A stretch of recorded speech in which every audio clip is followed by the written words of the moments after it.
Imagine you're a hunter-gatherer. It's 12,000 years ago. The Ice Age is slowly, painfully winding down. You're sitting around a campfire somewhere in what will one day become Utah, but right now it's a vast wetland, marshes, waterfowl, cold air, and absolutely zero Netflix. You just ate some duck. You've got stone spears lying next to you. You've walked probably 15 kilometers today. Life is honestly pretty brutal and also pretty boring, and those two things might be connected. And then, somebody reaches into their pouch, pulls out some dried leaves they picked up from a hillside a day's walk away, throws them on the fire, leans forward, and takes a long, deep breath. That's the oldest thing we know. That's the earliest moment we can point to and say, ah, yeah, humans and tobacco, this is where it started. Not in a tobacco field, not in a factory, not in a doctor's office where someone is handing you a prescription and calling it medicine. An Ice Age campfire, duck bones on the ground, and 4 tiny charred tobacco seeds sitting in the ashes. And here's the thing that keeps me up at night. That wasn't yesterday. That wasn't ancient Rome, or ancient Greece, or ancient Egypt. That was 12,300 years ago. To give you a sense of scale, the pyramids are roughly 4,000 to 500 years old. These people were using tobacco almost 3 times before the first pyramid stone was laid. Agriculture itself only started around 10,000 to 12,000 years ago. These people were messing with nicotine before humanity had even invented farming. In 2015, an archaeologist named Darren Duke was doing a routine survey in the Great Salt Lake Desert in Utah. Standard work. Dry, flat, aggressively uninteresting terrain. And then he spotted what he later described as a little black smudge on the open mud flats. No golden idol, no ancient temple, no dramatic music sting, just a smudge. A small, dark mark on dry ground that most people would walk right past without a second thought. But that smudge turned out to be the remains of an ancient fireplace. And when Duke and his team excavated it properly, brought everything back to the lab, and started going through the material carefully, their botanist noticed something in the debris. 4 tiny seeds from a wild tobacco plant, specifically a species called Nicotiana attenuata, a wild desert tobacco that still grows in the region today. The seeds were too small to date directly, so the team used radiocarbon dating on 3 separate samples of burned wood from the same hearth. The results came back. Approximately 12,300 years old. Stone Age. End of the Pleistocene. Still technically the Ice Age, though the glaciers were retreating. At that point, the previous record for earliest known tobacco use was around 3,000 years ago. From ceramic pipes found in Alabama that tested positive for nicotine residue. That was the baseline. That was what the entire scientific community had agreed was the starting point of human tobacco use. And then one single excavation in Utah demolished that number and pushed it back by 9,000 years. Almost overnight, everything we thought we knew about when this started had to be completely rewritten. Around the same fireplace, alongside those 4 seeds, researchers found more than 2,000 bone fragments, mostly from ducks and other waterfowl. They found stone spear tips used to hunt large game. They found a bone implement, seeds from several edible wetland plants, and charred willow wood that had probably been the fuel for the fire itself. This was a busy, functioning camp. People were cooking here, working here, living here, and in the middle of all of it, somebody had tobacco. Now, nobody knows for certain how they were using it. The seeds are too small to smoke on their own. Based on similar practices found in caves just 65 kilometers away from the site, archaeologists believe the most likely explanation is chewing. People would twist tobacco leaves, stems, and plant fibers together into a ball, a quid, and chew or suck on it, spitting out the seeds, some of which landed in the fire. It's not the romantic image of a pipe being passed around a campfire, but it worked. And more importantly, they knew it worked, because the plants were gathered from hillsides and mountains at least 13 kilometers away. Nobody walks 13 kilometers through Ice Age terrain to collect something that doesn't do anything for you. They knew what tobacco was, they knew what it felt like, and they thought it was worth the trip. That detail is everything, because it tells you that this wasn't accidental. This wasn't some confused person accidentally eating the wrong plant and deciding it was fine. This was intentional collection, intentional transport, and intentional use of a plant specifically for its effects on the human mind. Before farming, before civilization, Before we had written any of this down, we were already chasing that feeling. Fast forward several thousand years, the Ice Age is over. Humans have figured out agriculture. Cities are starting to form, and tobacco begins showing up in contexts that are dramatically more elaborate, more structured, and honestly more fascinating than anything you'd expect. Welcome to Mesoamerica, and specifically, welcome to the Maya. The Maya had a relationship with tobacco that I can only describe as profoundly, spiritually, cosmologically serious. For them, tobacco was not a social habit. It was not something you did after dinner to relax. It was a direct line of communication to the divine. Mayan priests smoked tobacco in pipes and rolled it into cigars, sometimes wrapped in bark, sometimes in leaves. During religious ceremonies, they believed, with total conviction, that the smoke was the voice of the sacred traveling between worlds. That exhaling smoke was literally sending prayers upward toward the gods, not metaphorically, literally. The smoke was the message. Temple reliefs at the ancient city of Palenque show priests smoking mid-ceremony. That's not decorative stonework. That's documentation. That's someone saying, this is what we do, this is who we are, and this is important enough to carve into our most sacred buildings. Tobacco smoke was used to purify ceremonial spaces before rituals began. It was used in divination, the attempt to read the future or communicate with spirits. It was used in healing practices. It was burned on altars as an offering to deities. The Maya believed tobacco had the power to open the boundary between the human world and the spirit world, to allow those with the right training and preparation to cross that boundary, if only briefly, and if only in perception. Smoking wasn't recreational. Smoking was theology made physical. Scientists from Washington State University analyzed the contents of ancient Maya drug containers, small vessels buried over 1,000 years ago on Mexico's Yucatan Peninsula, and found chemical traces of not one, but two distinct types of cured tobacco, Nicotiana tabacum and Nicotiana rustica, and mixed in with it, Mexican marigold. The researchers believe the marigold was added to make the smoke smoother and more pleasant, which means that over 1,000 years ago the Maya were already experimenting with blended, flavored, carefully curated tobacco mixtures. They were, in some sense, inventing the concept of the premium tobacco experience, 1,000 years before anyone put a brand logo on a cigarette pack. And then there's the part of Maya tobacco history that nobody really wants to talk about, but is genuinely important to understanding how seriously they took this substance. Archaeological and ethnographic sources both document the use of tobacco in enemas during certain ceremonies. But stay with me because the logic is actually coherent. The goal was maximum absorption speed. They wanted the effects to arrive as fast and as intensely as possible, especially during high-stakes ritual contexts. And that method, as physiologically unfortunate as it sounds, delivered exactly that. Rapid onset, intense effect, complete alteration of conscious experience. For a culture that believed these altered states were the actual mechanism of communication with the divine, making the experience stronger and faster wasn't excess, it was dedication.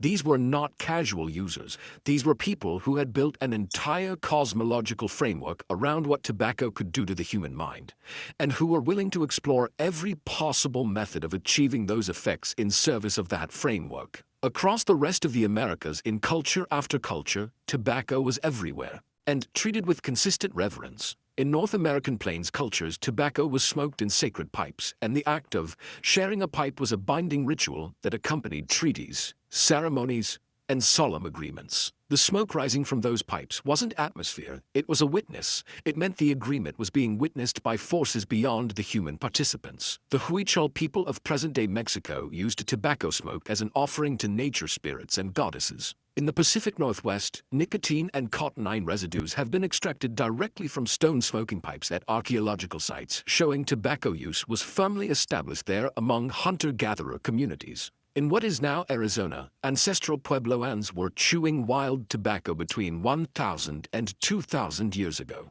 In South America, tobacco was mixed with other plants to create complex psychoactive preparations used by shamans during healing sessions and spiritual journeys. The Nicotiana genus itself is native to the Andean region of South America and spread northward through the continent largely on the back of religious practice and trade networks. Not agriculture, not commerce, not warfare. Religion. People wanted it for their ceremonies, and so it traveled. Everywhere you looked across the pre-Columbian Americas, tobacco was present, and it was treated with a seriousness and a reverence that we completely and utterly lost once the Western world got involved. And then comes 1492, and everything changes. Christopher Columbus lands in the Caribbean. The Taino people greet him and his crew with gifts: fruit, food, spears, goodwill, and also dried tobacco leaves. Columbus, being Columbus, had absolutely no idea what to do with them. They weren't edible. They smelled strange. He threw them overboard. A man has just arrived from Europe after a multi-month ocean crossing, been handed one of the most consequential plants in human history, and his response was to throw it in the sea. Iconic, in the worst possible way.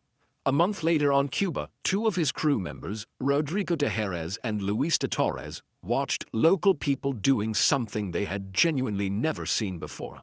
Inhaling smoke through a tube made from a Y-shaped plant stem, with the two upper ends inserted in the nostrils and the bottom end held over burning leaves. The crew described it as drinking smoke. The European word smoking didn't exist yet in any language. The concept was so foreign they didn't even have vocabulary for it. Rodrigo de Jerez decided to try it anyway. He liked it. He kept doing it. He became, depending on your perspective, either the first European pioneer of tobacco or the first European victim of nicotine, and honestly both descriptions are accurate. He got hooked, and when the expedition returned to Spain, he brought his habit home with him, smoking openly in his hometown of Ayamonte. The Spanish Inquisition saw him blowing smoke from his mouth and nose and reached the obvious conclusion: only the devil could make a man exhale smoke from his face. They arrested him, threw him in prison. Rodrigo de Jerez, the first European smoker in recorded history, spent several years in an Inquisition jail cell for the crime of enjoying tobacco. And here is the beautiful, absurd punchline. By the time he was released, smoking had already become fashionable across Spain. While he was locked up, the habit had spread. Everyone was doing it. He went to jail as a suspected agent of the devil and came out as merely a slightly early adopter. History doesn't always have clean lessons, but sometimes it has perfect jokes. The spread of tobacco through Europe was not gradual, it was explosive. Within decades of Columbus's first voyage, tobacco had jumped from Spain to Portugal, France, England, the Ottoman Empire, and beyond. And crucially, this is the part that explains how it moved so fast. It spread not primarily as a pleasure drug, but as medicine. Physicians recommended it. Tobacco was prescribed for headaches, respiratory problems, digestive ailments, pain management, and general fatigue.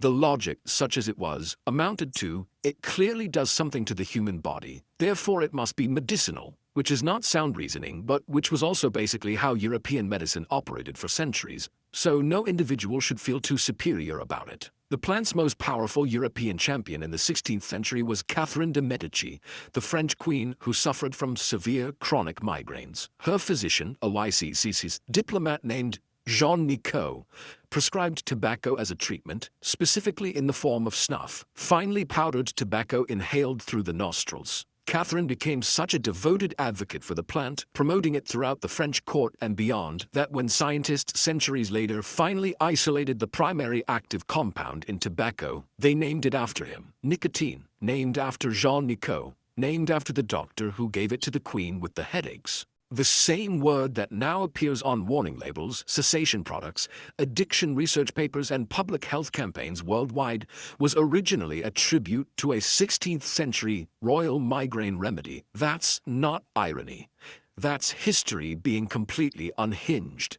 Within 70 years of Columbus's landing, tobacco had reached every inhabited continent on Earth, not just Europe, Russia, the Ottoman Empire, Persia, China, Japan, Sub-Saharan Africa, all within 7 decades, faster than perhaps any other agricultural commodity in the entire history of human trade.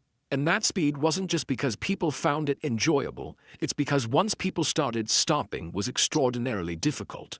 The plant had evolved over millions of years, a chemistry that made human brains want more of it. Nicotine binds to receptors in the brain that regulate dopamine. The relief when you don't have it creates a craving that feels identical to genuine need. The plant had, in a very real sense, figured out how to make humans distribute it across the globe. We thought we were spreading tobacco. Tobacco was spreading us. Colonialism and tobacco became completely, inseparably entangled. The English colony of Jamestown, founded in Virginia in 1607, was nearly a catastrophic failure. Disease, starvation, violent conflict. The colony teetered on the edge of collapse for years, and then a merchant named John Rolfe planted a hybrid tobacco strain in 1610. Within a few years, Virginia was shipping tobacco to England in quantities that made everyone involved very wealthy.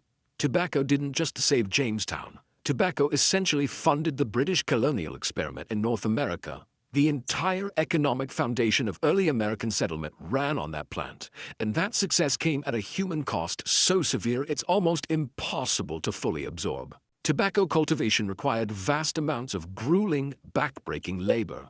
The plantation system expanded rapidly.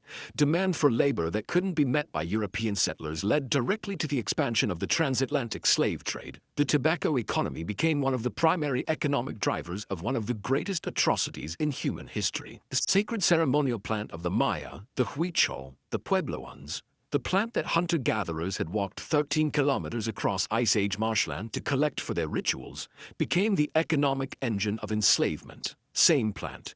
Completely unrecognizable history. By the 1800s, tobacco had cycled through pipes, cigars, chewing tobacco, snuff, and every conceivable variation, but the form that would define the 20th century hadn't fully arrived yet. Then, in the 1880s, the cigarette machine was invented. One machine could produce 200 cigarettes a minute. Prices collapsed, availability exploded. Cigarettes became cheap enough that almost anyone could afford them daily. And then the advertising industry got involved.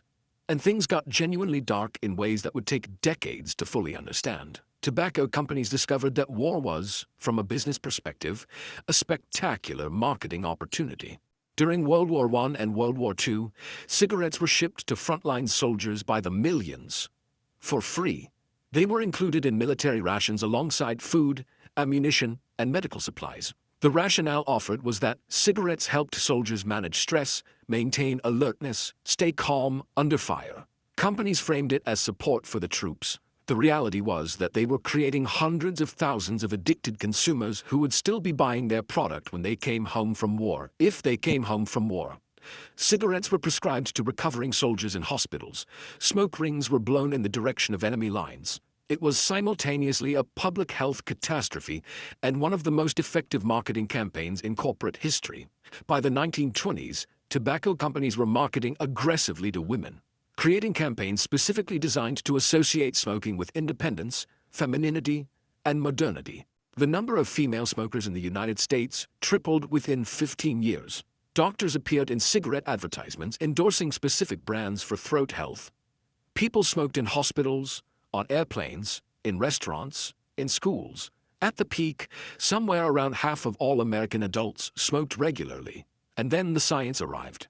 And kept arriving, and would not stop. We now know things about tobacco that would be completely incomprehensible to the Mayan priest standing in the smoke of a temple in Palenque, or to the Ice Age hunter-gatherer leaning over a fire in a Utah wetland. We know nicotine is among the most addictive substances the human brain can encounter. We know tobacco smoke contains thousands of chemical compounds, dozens of which are carcinogenic. We know that smoking causes lung cancer, throat cancer, mouth cancer, bladder cancer, heart disease, stroke, emphysema, and a list of conditions that fills entire medical textbooks. We know that globally, tobacco-related causes kill approximately 8 million people every year. 8 million. That's not a statistic that becomes easier to process the more times you repeat it. We know that tobacco companies were aware of the serious health risks of their product for decades before they disclosed them publicly, and that they actively worked to suppress, delay, and discredit the research that was building that case. We know that they deliberately manipulated nicotine levels in cigarettes to maximize addictive potential. We know all of this. It is documented, litigated, publicly available. And yet, hundreds of millions of people around the world still smoke. Which is the part of the story that circles back every time to those 4 tiny seeds in a fireplace in a desert that used to be a marsh. Back to the smudge. Back to 12,300 years ago. No companies, no advertising, no wars, no colonies, no cigarette machines, no health warnings, no nicotine patches. Just a person sitting by a fire in the Ice Age who had made the deliberate decision to walk to the hills, gather a plant that made them feel something they couldn't put into words, and carry it back to camp. What they felt at that fire with those seeds in the ashes. That was the beginning of all of it. Not the addiction, not yet. Not the empires, not yet. Not the disasters, not yet. Just a human being reaching for a feeling that was different from ordinary life. That made the edges of the world slightly softer, or slightly sharper, or slightly more connected to something beyond the immediate. That instinct didn't start with tobacco. Humans have been seeking altered states through plants, through music, through movement, through ritual, since before we have any record of anything. But tobacco is perhaps the most documented case study we have of what happens when that ancient, pre-language, pre-civilization instinct collides with capitalism, colonialism, addiction science, and industrial-scale production. We took something that began as a sacred walk up a hillside and turned it into the leading, preventable cause of death on Earth. That transformation didn't happen in one moment. It happened across 12,000 years of accumulated choices, discoveries, exploitations, and dependencies. Every step made sense to the people taking it. The hunter-gatherer was just gathering a plant. The Mayan priest was just honoring the gods. Columbus's crew were just curious. The physician was just treating headaches. The tobacco company was just filling market demand. And 8 million people a year die from the cumulative result of all those individually sensible-sounding decisions. If there's a lesson here, it might be something uncomfortably simple. That humans are spectacularly good at finding things that change how we feel, and spectacularly bad at predicting what we'll eventually do with them at scale. The seeds in the Utah desert are 12,300 years old. The instinct behind them is older than that. And we are, in some form or another, still living inside the consequences of that first decision, just with better packaging and significantly worse outcomes.